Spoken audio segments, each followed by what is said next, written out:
Luke 20.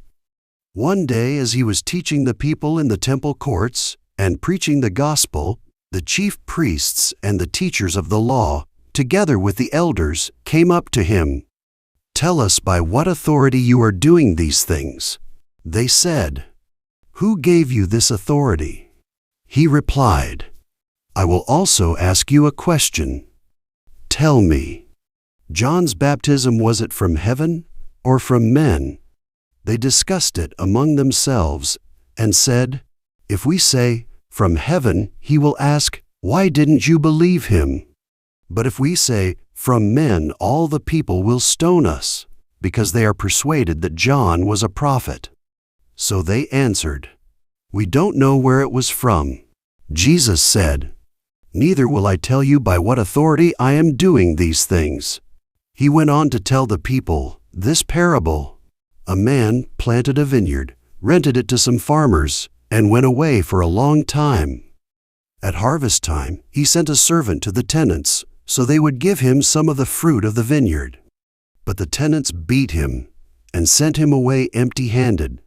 He sent another servant, but that one also they beat and treated shamefully, and sent away empty-handed.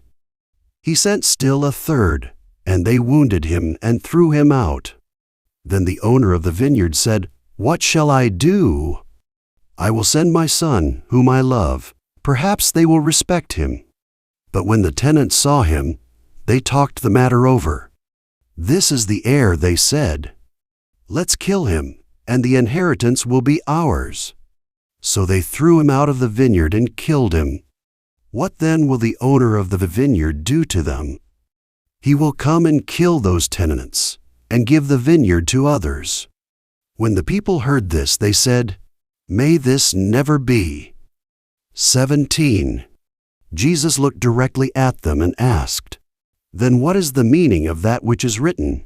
The stone the builders rejected has become the capstone? Everyone who falls on that stone will be broken to pieces, but he on whom it falls will be crushed."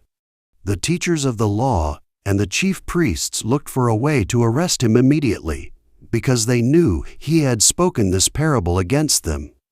But they were afraid of the people. Keeping a close watch on him, they sent spies who pretended to be honest. They hoped to catch Jesus in something he said so that they might hand him over to the power and authority of the governor. So the spies questioned him, "Teacher, we know that you speak and teach what is right, and that you do not show partiality but teach the way of God in accordance with the truth. Is it right for us to pay taxes to Caesar or not?" He saw through their duplicity and said to them, "Show me a denarius. Whose portrait and inscription are on it?"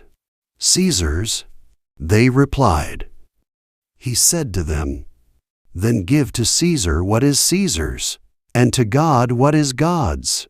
They were unable to trap him in what he had said there in public, and astonished by his answer, they became silent. Some of the Sadducees, who say there is no resurrection, came to Jesus with a question.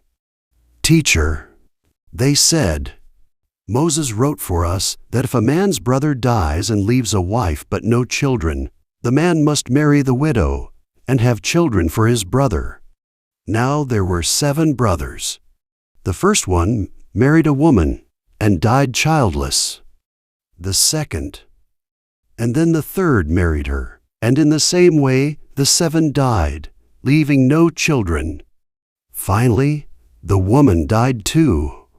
Now then, at the resurrection, whose wife will she be, since the 7 were married to her?" Jesus replied, "The people of this age marry and are given in marriage.